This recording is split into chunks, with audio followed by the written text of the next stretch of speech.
दोस्तों सोना ना सोने नहीं दे रहा है, क्योंकि गोल्ड पहुंच गया है ऑल टाइम हाई पर।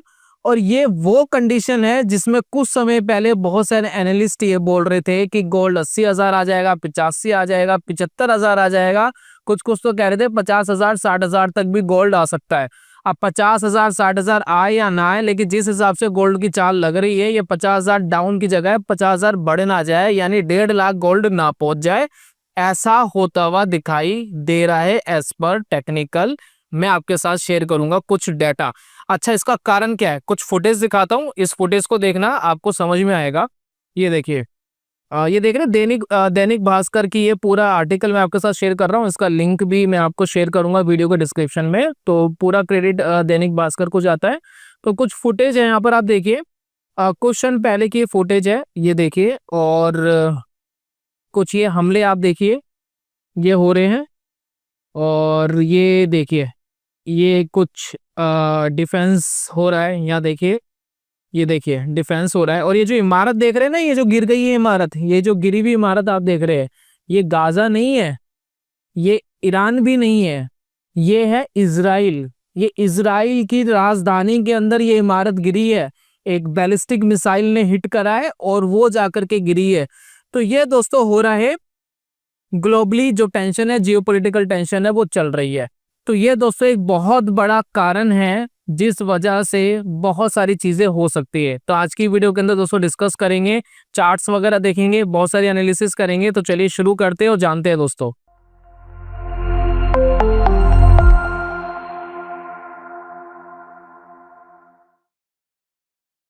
दोस्तों ईरान के साथ जब भी कॉन्फ्लिक्ट होता है किसी भी कंट्री का, कभी भी वॉर जैसी कंडीशंस बनती है, तो एक अलग टेंशन साथ में आ जाती है, वो है ऑयल। अब बहुत सारी कंट्रियां ईरान से ऑयल इंपोर्ट करती है, मंगाती है। साथ में एक टेंशन और साथ में जुड़ जाती है, एक रास्ता है, वो रास्ता बड़ा डिस्टर्ब हो जाता है। मैं आपके साथ शेयर कर रहा हूँ। जैसे कि आप यहाँ पर नक्शे पे देख सकते हैं, इजराइल देखिए बेसिकली आपको कहाँ दिख रहा है, ये देखिए। मैं आपको यहाँ पर नोट करा रहा हूँ, देखो ये है इजराइल, ठीक है, ये है ईरान। अभी इन दोनों के बीच में चल रहा है कॉन्फ्लिक्ट। और ये छोटा मोटा कॉन्फ्लिक्ट नहीं है। जैसे कि आप देखेंगे इंडिया पाकिस्तान के बीच में जो भी कॉन्फ्लिक्ट चल रहा था, उसमें आप देखेंगे कुछ फाइटर जेट हमारे गए थे, बहुत सारे ऑपरेशंस करके आए, उनके भी कुछ फाइटर जेट इंडिया में घुसे। तो ये जो कॉन्फ्लिक्ट था, ये छोटा सा कॉन्फ्लिक्ट था, बहुत बड़ा कॉन्फ्लिक्ट नहीं था। ये हो सकता था, बड़ा हो सकता था। लेकिन आप ये सोच के देखिए, इजराइल से 200 प्लेन्स उड़ते हैं, छोटे मोटे संख्या नहीं है। 200 फाइटर जेट उड़ते हैं, ईरान जाते हैं। कहाँ जाते हैं? ईरान जाते हैं। वहां के जो परमाणु ठिकाने हैं उनको उड़ा देते हैं, मिलिट्री ठिकाने हैं उनको उड़ा देते हैं, उनके वैज्ञानिक मर जाते हैं, परमाणु ठिकाने खत्म हो जाते हैं, साथ में उनके मिलिट्री के बहुत सारे बड़े ऑफिसर्स मर जाते हैं। उसके बाद दोस्तों ईरान वापिस हमला करता है इसराइल के ऊपर। और जो उनका आयरन डोम है, 100% तो दोस्तों वो डिफेंस नहीं कर सकता, कुछ मिसाइलें गिर जाती है। अभी मैंने थोड़ी देर पहले आपको एक बिल्डिंग दिखाई थी, वो बिल्डिंग किस तरीके से डिस्ट्रॉय हुई है, और वो राजधानी के अंदर हुई है, इसराइल की राजधानी के अंदर। तो आप सोचिए कि अगर 150 मिसाइलें जा रही है, तो उसमें 5-6 मिसाइलें, 10 मिसाइलें हिट कर सकती है और बड़ा नुकसान पहुंचा सकती है। तो ऐसा नहीं है कि बिल्कुल नुकसान इसराइल को नहीं होगा, इसराइल को नुकसान होने की भी पूरी संभावना होती है। तो 150 मिसाइल ईरान ने भी दाग दी, ये लीजिए, और उसका भी नुकसान इसराइल को सहना पड़ा। जब ये कॉन्फ्लिक्ट होता है तो कई सारी चीजें साथ में आती है। पहली चीज है, बहुत ज्यादा जो ऑयल है उसके प्राइसेस ऊपर जाने लगते हैं। उसके बाद काफी लोगों के एक्सपेंसेस बढ़ जाएंगे, कंट्री के एक्सपेंसेस बढ़ जाते हैं, जिसकी वजह से उनकी करेंसी जो है वो डाउन हो जाती है। तो एक टेंशन दोस्तों ये है। सेकंड टेंशन ये है कि एक रास्ता है वो डिस्टर्ब हो जाता है। ये मैं रास्ता आपके साथ शो कर रहा हूँ, ये देखिए, ये पर्टिकुलर जो रास्ता है, ये जो पॉइंट होता है, ये दोस्तों डिस्टर्ब हो जाता है। ये वाला पॉइंट, ये देखिए, ये पॉइंट दोस्तों डिस्टर्ब हो जाता है। अब ये जो रास्ता है ना, यहाँ पर पूरी दुनिया का 20 से 30% जो है वो ऑयल इंपोर्ट एंड एक्सपोर्ट होता है। भाई 20% 30% रास्ता यही है। तो कि पूरी दुनिया का अगर 20-30% का तेल का इंपोर्ट एक्सपोर्ट अगर डिस्टर्ब हो जाए, तो ये बहुत बड़ी प्रॉब्लम होती है। तो इसी वजह से, इसी कॉन्फ्लिक्ट की वजह से एक जियोपॉलिटिकल टेंशन और क्रिएट हो जाती है। अगर ये बढ़ता है तो क्या होगा, ये डिस्टर्ब तो होने ही वाला है अगर ये बढ़ता है। और बहुत सारी टेंशन्स यहाँ पर आती है। इसी वजह से आप देखेंगे मार्केट के अंदर पिछले 2 दिनों से एक शार्प सेलिंग आपको देखने को मिली। हालांकि जो फ्राइडे वाला दिन था मार्केट खुला एकदम डाउन, लेकिन वापस रिकवरी करके गया। लेकिन यहाँ पर एक चीज और है कि विक्स हमारा इंप्रूव हो रहा है, विक्स बहुत तेजी से बढ़ा है। साथ में अगर आप गोल्ड देखेंगे, गोल्ड ऑल टाइम हाई पर आ गया है। तो ये जितनी भी जो इंडिकेशंस मिल रहे हैं ये मार्केट के लिए अच्छे इंडिकेशंस नहीं होते हैं। चलिए एक एक करके चार्ट्स देखते हैं और समझने की कोशिश करते हैं कि हो क्या रहा है। सबसे पहले दोस्तों अगर हम गोल्ड के चार्ट के ऊपर फोकस करें, ये अगस्त का फ्यूचर है गोल्ड का, आप यहाँ पर देखिए तो ऑल टाइम हाई इसने ब्रेक कर दिया। ये देखिए ऑल टाइम हाई ब्रेक कर दिया, 1 लाख से ऊपर एमसीएक्स के ऊपर पहुंच गया है। एक कंसोलिडेशन था, स्मॉल कंसोलिडेशन था, बड़ा कंसोलिडेशन नहीं था। अगर आप देखेंगे यहाँ पर लगभग 91,000 के आसपास आया था, फिर वहां पर सपोर्ट लेकर के वापस धीरे धीरे करके ऊपर चला गया। प्लस जो अभी करंटली पैटर्न बना रहा है, जैसे कि हमने बहुत टाइम पहले बोला था, volatility contraction pattern, VCB pattern, यानी एक वॉलेटिलिटी कॉन्ट्रैक्शन के साथ ये ऊपर गया है। तो ये वॉलेटिलिटी कॉन्ट्रैक्शन के साथ अगर ऊपर जा रहा होता है तो एक अपने आप में एक अच्छा सिग्नल माना जाता है एज पर टेक्निकल। तो ये 1 वीक की मैंने कैंडल लगाई है। अगर मैं इसको 1 डे का करूं तो आपको और क्लैरिटी से कुछ चीजें पता लगेगी डिटेल्स में। आप ये देखिए तो पिछले 2 दिन से निफ्टी स्ट्रांगली एक सेलिंग दे रहा था, लेकिन अगर आप देखेंगे पिछले 2 दिन से आप गोल्ड को देखेंगे तो एक बढ़िया शार्प मूवमेंट ऊपर की तरफ देखने को मिला है। यानी एक एक 1.5 2% एक एक 1.5 2% जितना निफ्टी डाउन था उतना ही बढ़ने की कोशिश कर रहा है। तो ये तो होगी दोस्तों गोल्ड की बात। जब ऑल टाइम हाई पर कोई चीज जाती है, कंसोलिडेशन के बाद जाती है, आप कंसोलिडेशन देखिए तो एक बुलिश सिग्नल होता है। आप किसी भी टेक्निकल एनालिस्ट से पूछेंगे कि ये सिग्नल क्या कह रहा है तो वो आपको बुलिश बोलेगा, वो कभी भी आपको बेरिश सिग्नल नहीं बोल सकता इसको, क्योंकि ये क्लियरली डायरेक्शन देता है कि बुलिश हो रहा है। उसके साथ दोस्तों हमें ये समझने की जरूरत है कि अगर गोल्ड बुलिश हो रहा है तो निफ्टी क्या कर रहा है। तो निफ्टी का अगर हम चार्ट लगाए तो यहाँ से आपको काफी इंफॉर्मेशन मिलेगी। ये देखिए निफ्टी हम लगाते हैं, ये देखिए ये है निफ्टी। निफ्टी एक रेंज के अंदर, आप देखेंगे एक रेंज के अंदर आ गया है और अनडिसाइडेड रहता है। ये देखिए पहले बढ़ा था, ठीक है, बढ़ने के बाद देखिए अब एक रेंज के अंदर बना हुआ है। 25,000 को बहुत अच्छे से ब्रेक नहीं कर पा रहा है, बहुत बार 25,000 के आसपास आया है, 25,000 के ऊपर क्लोजिंग भी दी है, सस्टेन करने की कोशिश करी है, लेकिन तोड़ नहीं पाता है, वापिस मार्केट गिर जाता है। तो यहाँ पर देखिए यहाँ वीकनेस थी, यहाँ बीच में वीकनेस थी, मतलब एक मजबूती नहीं आ रही है 25,000 के ऊपर। फिर एकदम सडनली नीचे गिर गया, फिर उससे पहले वाले दिन बहुत तेजी से नीचे गैप डाउन ही खुला था, फिर वापस थोड़ा रिकवर कर गया, यहाँ पर सपोर्ट ले लिया। अगर निफ्टी इस रेंज को, इस चैनल को, ये जो रेंज आप देख रहे हैं जो है 24,400 से लेकर के 25,200 तक आप मान सकते हैं, अगर यहाँ पर देखिए इस रेंज को नीचे की तरफ ब्रेक करता है तो एक सेलिंग प्रेशर इसके अंदर आपको देखने को मिल सकता है। उसके बाद देखिए मार्केट का अगर बहुत अच्छा होना है तो ऑब्वियसली 25,200 के ऊपर जाना पड़ेगा, तभी हम थोड़ा कॉन्फिडेंटली बोल सकते हैं कि मार्केट यहाँ पर अच्छा होता हुआ दिखाई दे रहा है। मार्केट एक रैली बना करके ऊपर आया है, ऊपर की तरफ अगर फ्लैट है तो इसको वीक नहीं माना जाता एज पर टेक्निकल। अगर ये हाई ब्रेक कर देता है तो एक स्ट्रॉन्ग टेक्निकली होता है, लेकिन अगर ये यहाँ से नीचे क्रॉस कर देता है तो दोस्तों थोड़ा सा पैनिक कंडीशंस बनती भी आपको दिख सकती है। चलिए अगर हम बात करें विक्स की तो विक्स क्या कह रहा है, विक्स को समझने की कोशिश करते हैं। तो विक्स जैसे कि आप देखेंगे किसी भी कंट्रीज या दुनिया में कोई भी 2 कंट्रियां भिड़ रही है, वॉर जैसी कंडीशंस बन रही है और बहुत सारे कंट्रीज को इम्पैक्ट आ सकता है। देखिए इंडिया की अगर हम बात करें, ईरान से हम बहुत ज्यादा इम्पोर्ट नहीं कर रहे हैं इस टाइम पे, ज्यादातर हमने अपनी डिपेंडेंसी इराक पे और रशिया पे, मेनली तो हमने रशिया पर दे दी थी, 30-40% तो हम रशिया से ही पूरा कर रहे हैं, फिर इराक हो गया।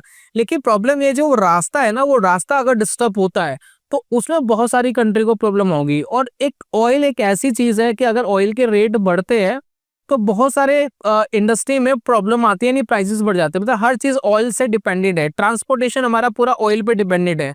तो ट्रांसपोर्टेशन अगर महंगा होगा तो चीजें महंगी हो जाएगी। जो पेंट इंडस्ट्री है वो ऑयल पे डिपेंडेंट है, जो उसका रॉ मटेरियल है वो क्रूड ऑयल है, तो वो डिस्टर्ब हो जाएगा। केमिकल इंडस्ट्री, बहुत सारे केमिकल्स में क्रूड ऑयल यूज होता है, तो उसके अंदर बहुत ज्यादा प्रॉब्लम आएगी। अगर हम बात करें ऑयल के ट्रांसपोर्टेशन महंगा होने की, तो कोई भी चीज जो भी ट्रांसपोर्ट हो रही है, आप खुद भी अगर हवाई जहाज से सफर कर रहे हैं वो महंगा होने की पॉसिबिलिटी है, कंपनी के मार्जिन घट जाते हैं तो वो कहीं ना कहीं टेंशन का कारण बनता है। फ्रूट्स यहाँ से ट्रांसपोर्ट हो रहे हैं, दवाइयाँ ट्रांसपोर्ट हो रही है, वो सारी चीजें महंगी होती है। तो ट्रांसपोर्टेशन अगर महंगा होता है तो बहुत ज्यादा इम्पैक्ट हमारी मार्केट के अंदर आता है। उसके बाद अगर हम विक्स की बात करें, विक्स देखिए स्ट्रांगली मोमेंटम दिया, ये देखिए काफी नीचे आ गया था विक्स, आप देखिए एक ये देखिए डाउन आ गया था काफी, और उसके बाद देखिए एक ही दिन के अंदर ये देखिए 14 से 16 तक पहुंचा। तो काफी बड़ा उछाल विक्स के अंदर मिला। विक्स बेसिकली होता है वॉलेटिलिटी इंडेक्स, जितना वॉलेटिलिटी ज्यादा होगा उतना ज्यादा खतरा होता है मार्केट के लिए, और जितना ये स्टेबल होगा उतना हम मार्केट को स्टेबल मानते हैं। तो यहाँ पर दोस्तों ये समझने वाली बात है कि विक्स क्या इंपॉर्टेंट रोल अदा करता है। 7 अप्रैल में देखिए किस तरीके से ये एकदम, आप ये देखिए शार्प करा था, और मार्केट के अंदर क्या हुआ था आप सभी को पता ही है, मार्केट 4-5% गैप डाउन ओपन हुआ था उस दिन, है ना। तो ये दोस्तों समझना जरूरी कि विक्स यहाँ से स्पाइक करने की कोशिश कर रहा है। विक्स यहाँ पर काफी टाइम से सपोर्ट भी ले रहा है इस पर्टिकुलर लेवल से। आप देखिए यहाँ भी सपोर्ट लिया था फिर बढ़ गया था, यहाँ भी सपोर्ट लिया था बढ़ गया था, यहाँ भी वेरियस सपोर्ट उसने विक्स ने इसी लेवल के ऊपर लिया। तो एज पर टेक्निकल भी सपोर्ट यहाँ पर काफी बार आ रहा है, और यहाँ से एक उछाल भी देखने को विक्स के अंदर मिल रहा है। तो विक्स बेसिकली कोई ट्रेडिंग इंस्ट्रूमेंट तो नहीं है, वॉलेटिलिटी मेजरमेंट करने का एक इंडेक्स है, लेकिन फिर भी टेक्निकल एनालिसिस हम थोड़ी बहुत इसके ऊपर कर सकते हैं, जिससे थोड़ा बहुत अंदाजा लगाया जा सकता है। तो ये दोस्तों विक्स का हाल है।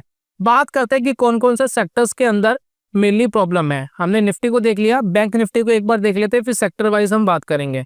तो अगर हम निफ्टी बैंक की दोस्तों बात करें, Nifty bank all time high पे चल रहा था, आप सभी को पता ही है। तो निफ्टी से तो स्ट्रॉन्ग चल रहा है, लेकिन ये भी एक वीकनेस हमें दिखाया है पिछले 4-5 दिनों के अंदर। देखिए कॉन्टिन्यूसली आप देखेंगे 4 कैंडल्स डाउन है। 4 कैंडल्स डाउन होने के साथ साथ आप यहाँ पर फोकस करिए कि एक गैप डाउन हुआ था, ग्रीन कैंडल जरूर बनी है, लेकिन फिर भी नीचे गया है, मार्केट नीचे गिरा है, तो एक खराब सिग्नल है। दूसरा ऑल टाइम हाई पर बना हुआ है, लेकिन जिस तरीके से नीचे जा रहा है थोड़ा सा खराब सिग्नल है।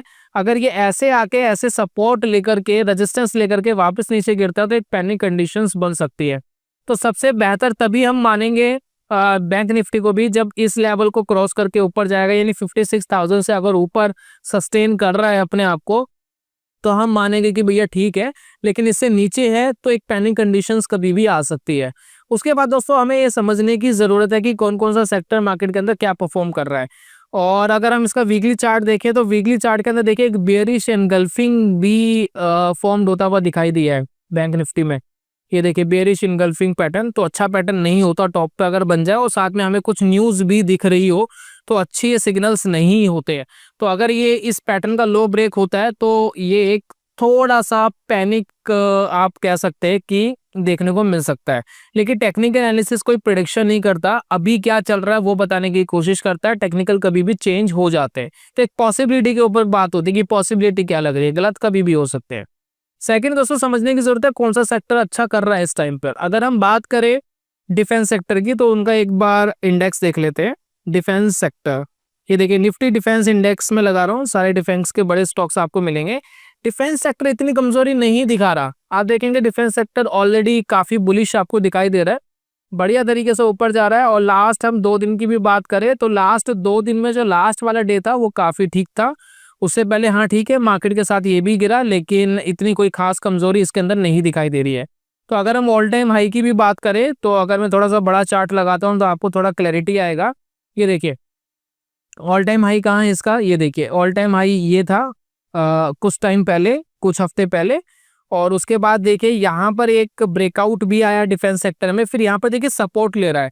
तो ये एक अच्छा सिग्नल होता है कि मार्केट एक बड़े लेवल को ब्रेक करके अगर यहाँ पर सपोर्ट लेकर के वापस ऊपर जाने की कोशिश करता है, तो एज पर टेक्निकल हम इसको बहुत अच्छा मानते हैं। तो डिफेंस सेक्टर बहुत अच्छा दिख रहा है। तो अगर डिफेंस सेक्टर बढ़ रहा है, गोल्ड बढ़ रहा है, तो इसका मतलब है कि कहीं ना कहीं वॉर की कंडीशंस शायद थोड़ा स्टेबल रहेंगी। मतलब स्टेबल होने का मतलब ये है कि अभी कुछ टाइम रहने की पॉसिबिलिटी है।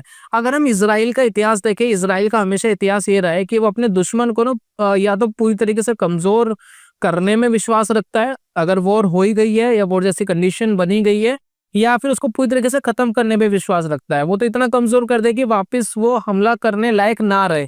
तो इसराइल का एक इतिहास रहा है। तो अब इसराइल क्या करेगा क्या नहीं करेगा, क्योंकि ईरान जो है एक बड़ी कंट्री है, छोटी मोटी कंट्री नहीं है, उनके पास भी बहुत अच्छे रिसोर्सेज है। लेकिन अब देखना पड़ेगा कि जब आप लड़ते हो किसी कमजोर से या किसी ताकतवर से, तो नुकसान तो दोस्तों अपने आप को भी आता है। कम पड़ेंगे लेकिन पड़ेंगे जरूर। तो ये दोस्तों है। साथ में अमेरिका धमकी दे रहा है कि भैया अपना ये परमाणु हथियार वाला ये सिस्टम खत्म करो, नहीं तो बड़ा हमले के लिए तैयार रहो। तो अब देखो क्या करता है ईरान, ये समझना बड़ा जरूरी है। तो ये दोस्तों डिफेंस सेक्टर की बात होगी। अगर हम और दूसरे सेक्टर्स की बात करें, जैसे कि अगर हम ऑटो सेक्टर की बात करें, तो ऑटो सेक्टर के वीक होने की पॉसिबिलिटी रहती है ऐसी कंडीशंस में, क्योंकि महंगाई बढ़ सकती है, इंटरेस्ट रेट बढ़ सकते हैं, जिस वजह से ऑटो सेक्टर को थोड़ा सा नुकसान होता है, क्योंकि लोग खर्चा कम करते हैं। तो ऑटो सेक्टर में पहले भी इतना रिकवर नहीं करा था। आप देखेंगे ऑटो सेक्टर में क्या हुआ था कि एक ऑल टाइम हाई आप यहाँ देख रहे हैं, करेक्शन आ गई थी, ठीक है। तो निफ्टी बहुत अच्छा रिकवर करा, लेकिन ऑटो सेक्टर बहुत अच्छा रिकवर नहीं कर रहे थे। डिफेंस ने बहुत अच्छा रिकवर करा। ये देखिए ऑटो सेक्टर में एक मोमेंट आया था, जरूर ऊपर गया है, लेकिन फिर एक कंसोलिडेशन फेस में फंस गया है। अब यही कंसोलिडेशन फेस है, अगर यहाँ से ऊपर निकलता है तो थोड़ा बुलिश माना जाएगा एज पर टेक्निकल, लेकिन यहाँ से नीचे आ जाता है तो थोड़ी बेरिश टेरिटरी में आ जाएगा।